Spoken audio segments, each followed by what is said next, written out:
मित्रों, आज की इस वीडियो में हम आपको बताएंगे कि किस कारण मनुष्य के जीवन में दरिद्रता आती है। वह ऐसा कौन सा पाप है जिसे करने के बाद देवी लक्ष्मी मनुष्य के घर को त्याग के चली जाती है, और वह कौन सा पुण्य है जिसे करने से देवी लक्ष्मी देव उस घर में वास करती है। तो चलिए दोस्तों, जानते हैं इस कथा के माध्यम से। एक समय की बात है, एक दिन गरुड़ देव भगवान श्री कृष्ण के पास जाते हैं और बोलते हैं, मेरा आपको सादर प्रणाम। भगवान श्री कृष्ण कहते हैं, हे गरुड़, आज किस प्रयोजन से गोलोक आना हुआ? तब गरुड़ बोलते हैं, हे प्रभु, मैं आपसे आज 3 प्रश्नों के उत्तर जानने के लिए आया हूँ। यदि आप मेरे प्रश्नों का उत्तर दे दें तो मेरे मन की व्याकुलता शांत हो जाएगी। तब भगवान श्री कृष्ण बोलते हैं, हे गरुड़, आप निसंकोच होकर पूछिए। आप जो भी प्रश्न पूछना चाहते हैं, मैं आपके प्रश्नों का उत्तर अवश्य दूंगा। तब गरुड़ देव बोलते हैं, हे प्रभु, आप मुझे बताएं किस कारण मनुष्य के जीवन में दरिद्रता आती है। कौन सा पाप है जिसे करने से देवी लक्ष्मी मनुष्य के घर को त्याग कर चली जाती है? वह कौन सा पुण्य है जिसे करने से देवी लक्ष्मी देव घर में निवास करती है? तब भगवान श्री कृष्ण बोलते हैं, हे गरुड़, आज आपने समस्त मानव जाति के कल्याण के उद्देश्य से अत्यंत महत्वपूर्ण बात पूछी है। मैं आपको आपके प्रश्नों का उत्तर एक कथा के माध्यम से दूंगा। मेरे द्वारा सुनाई गई इस कथा को आप ध्यान पूर्वक अवश्य सुनिएगा। तब गरुड़ कहते हैं, हे प्रभु, कृपया आप मुझे वह कथा सुनाइए।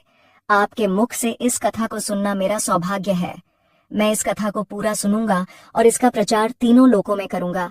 भगवान श्री कृष्ण कहते हैं, हे गरुड़, जो मनुष्य सत्य का साथ देता है, ईश्वर उसका साथ कभी नहीं छोड़ते हैं। आज मैं आपको महाराज हर्षवर्धन की कथा सुनाता हूँ, जिन्होंने देवी लक्ष्मी का त्याग करके दरिद्रता को ग्रहण कर लिया था। त्रेता युग की बात है। भारतवर्ष में सत्यवादी धर्मात्मा राजा हर्षवर्धन राज्य करते थे। उनका राज्य कुंतल प्रदेश पर था। उनके राज्य की प्रजा उनसे अत्यंत संतुष्ट रहा करती थी। महाराज हर्षवर्धन बड़े दानशूर और वचन का पालन करने वाले थे। वह सदैव अपनी प्रजा के हित का ही विचार करते थे। महाराज हर्षवर्धन इतने दयालु थे कि उनकी महानता का परिचय इस बात से पता चलता है। जब भी उनके नगर में कोई भी साधारण मनुष्य बिक्री करने के लिए बाजार में अन्न, वस्त्र आदि कोई वस्तु लाता, और यदि वह वस्तु सायंकाल तक नहीं बिकती, तो उसे राजा स्वयं खरीद लिया करते थे, ताकि उनके राज्य से कोई खाली हाथ न जा सके। अपनी प्रजा के हित के लिए राजा ने यह सत्य की प्रतिज्ञा की थी। सायंकाल होते ही राजा के सेवक शहर में भ्रमण करते, और जब वे किसी को कोई वस्तु या द्रव्य लेकर बैठा हुआ देखते जिसे किसी ने खरीदा न हो, तो महाराज के सेवक उस व्यक्ति से उन वस्तुओं की कीमत पूछते और उसकी इच्छा और जरूरत के अनुसार उस वस्तु की जो भी कीमत होती, वह कीमत देकर उसकी वस्तुओं को खरीद लेते थे। इस प्रकार से महाराज के ऐसे दयालु स्वभाव को देखकर अनेक लोग प्रसन्न होकर उनकी महानता की चर्चा करने लगे। महाराज हर्षवर्धन की कीर्ति तीनों लोकों में होने लगी। देवता भी उनकी प्रशंसा करने लगे। जब यह बात धर्मराज को पता चली, तो एक दिन स्वयं धर्मराज ने ही महाराज हर्षवर्धन की परीक्षा लेने की सोची। फिर एक दिन स्वयं धर्मराज एक ब्राह्मण का वेश धारण करके महाराज हर्षवर्धन की नगरी में प्रकट हुए। उन्होंने अपने साथ टूटी फूटी चीजें, कूड़ा करकट और कचरा एक पेटी में भरकर ले लिया, अर्थात उन्होंने दरिद्रता पेटी में भर लिया, और उस पेटी को लेकर वे सत्यवादी महाराज हर्षवर्धन के नगर में उनकी परीक्षा लेने के लिए पहुंच गए। धर्मराज उस नगर के बाजार में उस दरिद्रता वाली पेटी को बेचने के लिए बैठ गए, किंतु कौन व्यक्ति कूड़ा कचरा खरीदेगा? ब्राह्मण रूपी धर्मराज दिन भर वहीं पर बैठे रहे, लेकिन किसी ने भी उनका कूड़ा कचरा नहीं खरीदा। जब सायंकाल हुई, तब राजा के सेवक हमेशा की तरह ही बाजार में घूमने लगे। जिसका भी बिक्री का सामान बचा होता, उसे वे उचित धन देकर खरीद लेते थे, ताकि कोई खाली हाथ घर न जा सके। फिर उन सेवकों ने देखा कि एक ब्राह्मण अपनी पेटी लेकर बैठा हुआ है। राजा के सेवकों ने उन ब्राह्मण महाशय के पास जाकर पूछा, हे ब्राह्मण महाराज, आप इस नगर में नए दिखाई दे रहे हैं, क्या हुआ? आपका सामान किसी ने भी नहीं खरीदा, ऐसा क्या लेकर आए हैं आप अपनी इस पेटी में? महाराज के आदेश से हम आपका यह सामान खरीदने के लिए आए हैं। कृपया बताइए, आपकी इस पेटी में क्या है और इसका मूल्य कितना है? तब उस ब्राह्मण ने कहा, हे सैनिकों, मैं इस पेटी में दरिद्रता लेकर आया हूँ, अर्थात कूड़ा करकट भरकर लाया हूँ, और इसका मूल्य 1000 स्वर्ण मुद्राएं हैं।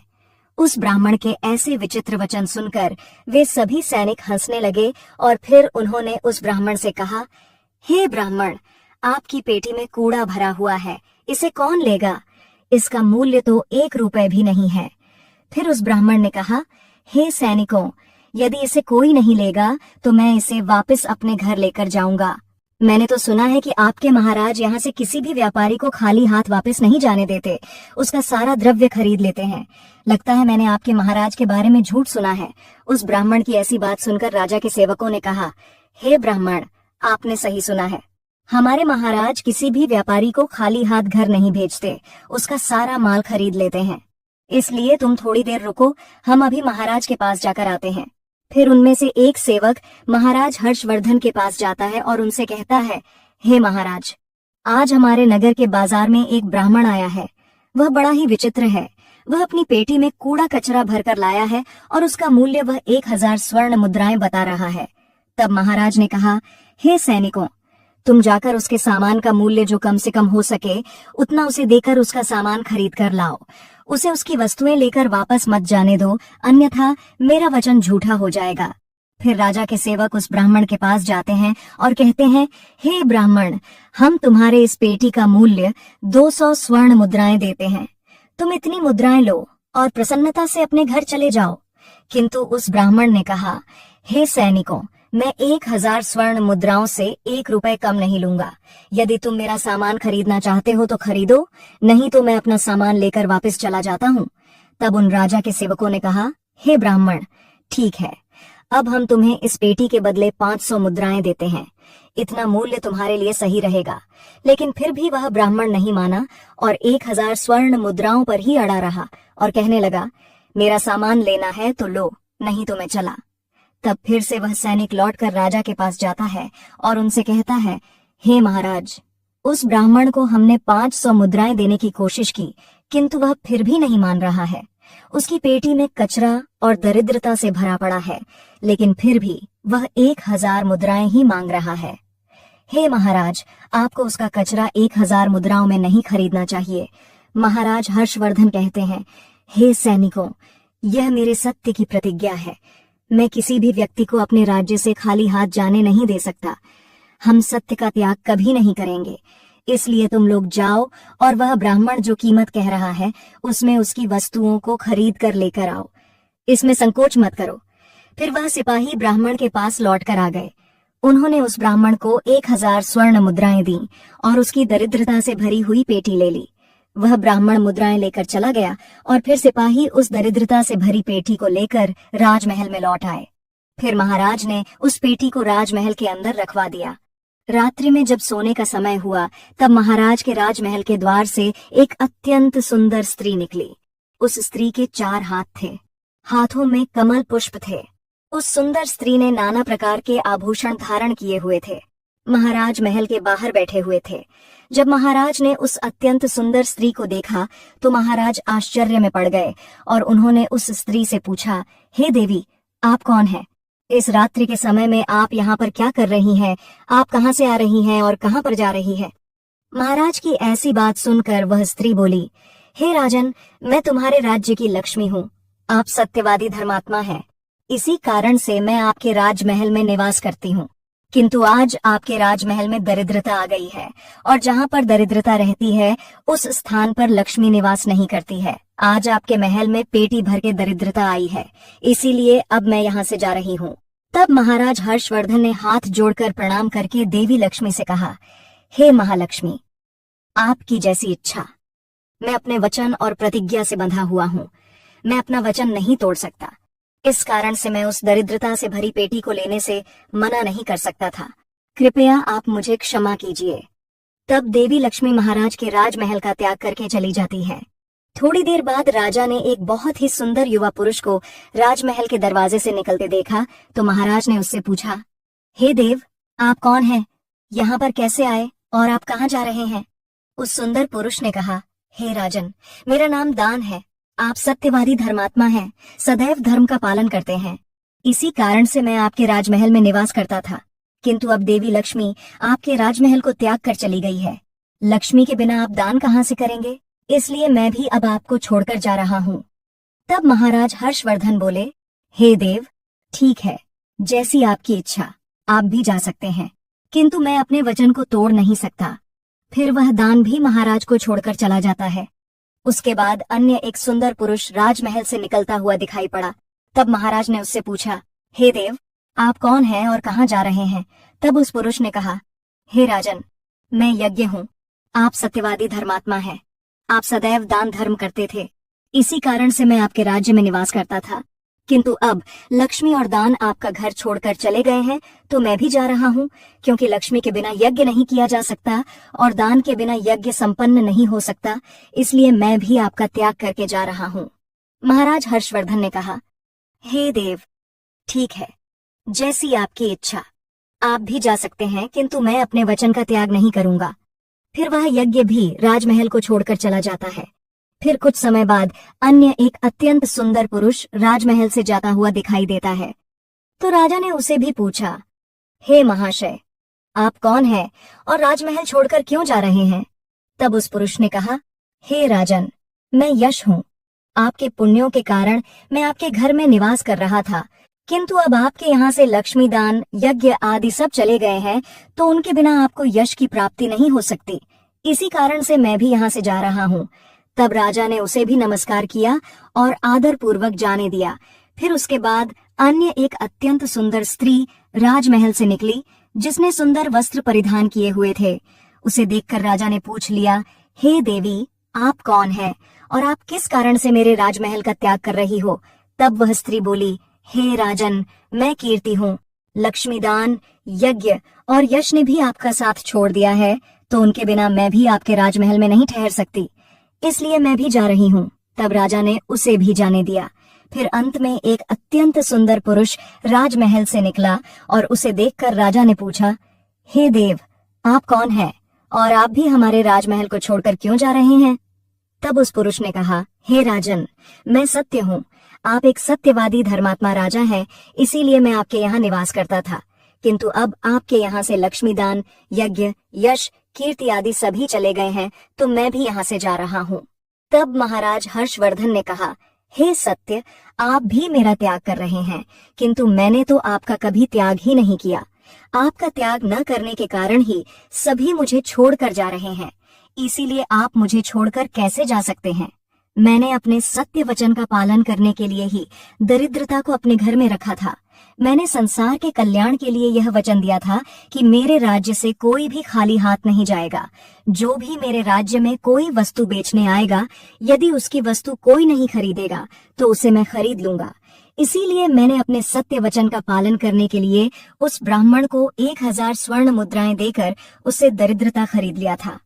उसी दरिद्रता की पेटी के कारण देवी लक्ष्मी ने आकर मुझसे कहा कि वे उस स्थान पर निवास नहीं करती जिस स्थान पर दरिद्रता रहता है, और देवी लक्ष्मी के जाते ही यज्ञ, दान, यश, कीर्ति सब मुझे छोड़कर चले गए हैं।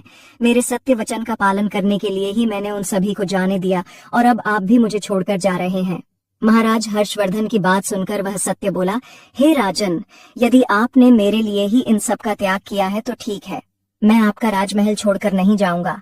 आप सचमुच बड़े पुण्यात्मा और सत्यवादी हैं, इसलिए अब से मैं आपके राजमहल में ही निवास करूंगा। और वह सत्य फिर से राजमहल में लौट गया। उसके थोड़ी ही देर बाद एक सुंदर स्त्री लौटकर आ गई। उसे देखकर राजा ने पूछा, हे देवी, आप कीर्ति है? अब भी आप मुझे छोड़कर चली गई थी, तो फिर वापस क्यों लौटकर आ गई? तब कीर्ति ने कहा, हे राजन, मुझे क्षमा करो। मैं लक्ष्मी, यज्ञ, दान, यश के बिना तो रह सकती हूँ, किंतु सत्य के बिना नहीं, इसलिए जहाँ सत्य रहेगा मैं भी वहीं पर रहूंगी।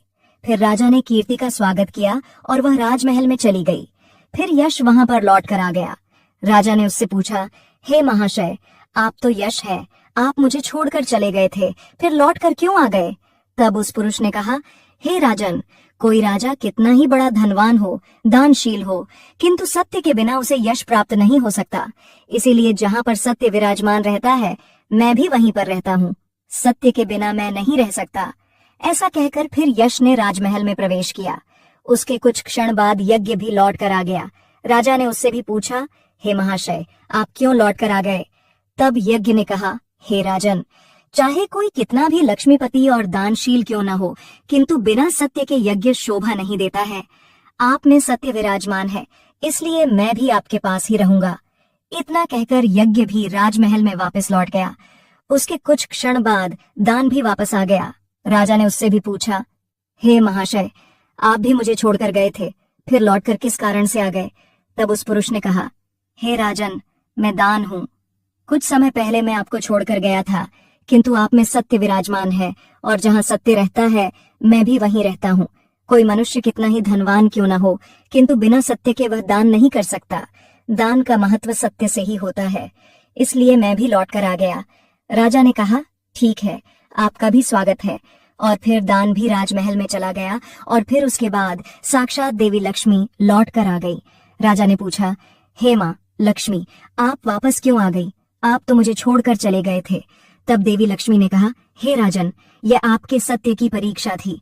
आपके यहाँ पर यश, दान, यज्ञ और सत्य सभी निवास करते हैं, और लक्ष्मी के बिना सभी विफल हो जाएंगे। इसलिए मैं आपके सत्य धर्म की रक्षा करने हेतु लौट कर आ गई हूँ। तब राजा ने कहा, हे माँ लक्ष्मी, मेरे यहाँ पर तो दरिद्रता से भरी हुई पेटी है। जहाँ दरिद्रता रहता है वहां पर आप कैसे निवास कर सकती हो? तब देवी लक्ष्मी ने कहा, हे राजन, मेरी कृपा से वह दरिद्रता से भरी पेटी भी सुवर्ण और रत्नों से भर जाएगी। इतना कहकर माँ लक्ष्मी भी राजमहल में प्रवेश करती है। माँ लक्ष्मी के प्रवेश करते ही वह पेटी में भरा पड़ा कूड़ा कचरा रत्न और सुवर्ण के आभूषण में बदल गया। इसके कुछ समय के पश्चात स्वयं धर्मराज ब्राह्मण के रूप में राजमहल में आ गए। तब राजा ने उनसे पूछा, हे ब्राह्मण, आप कौन हैं? आपने तो मेरा त्याग नहीं किया था, फिर आप यहाँ पर कैसे आ गए? तब उस ब्राह्मण ने कहा, हे राजन, मैं साक्षात धर्म हूँ। मैं ही ब्राह्मण का रूप धारण करके आया था, और मैंने ही 1000 स्वर्ण मुद्राओं के बदले तुम्हें दारिद्र्य दिया था, किंतु तुमने अपने सत्य के बल से मुझे जीत लिया है। इसलिए अब मैं तुम्हें वरदान देने के लिए आया हूँ। बताओ, मैं तुम्हें कौन सा वर प्रदान करूं? इतना कहकर धर्मराज ने अपना मूल स्वरूप धारण किया। तब राजा हर्षवर्धन ने कहा, हे धर्मराज, आपके दर्शन करके मैं धन्य हुआ। कृपया आप अपनी कृपा सदैव मुझ पर बनाए रखें। मुझे और कुछ नहीं चाहिए। फिर धर्मराज ने राजा को आशीर्वाद दिया और उस स्थान से अंतर्ध्यान हो गए। भगवान श्री कृष्ण कहते हैं, हे गरुड़ देव, इस प्रकार से अपने सत्य धर्म के कारण ही महाराज ने सभी पर विजय प्राप्त की थी। इसलिए मनुष्य को कभी भी सत्य का अनादर नहीं करना चाहिए, हमेशा सत्य का पालन करना चाहिए।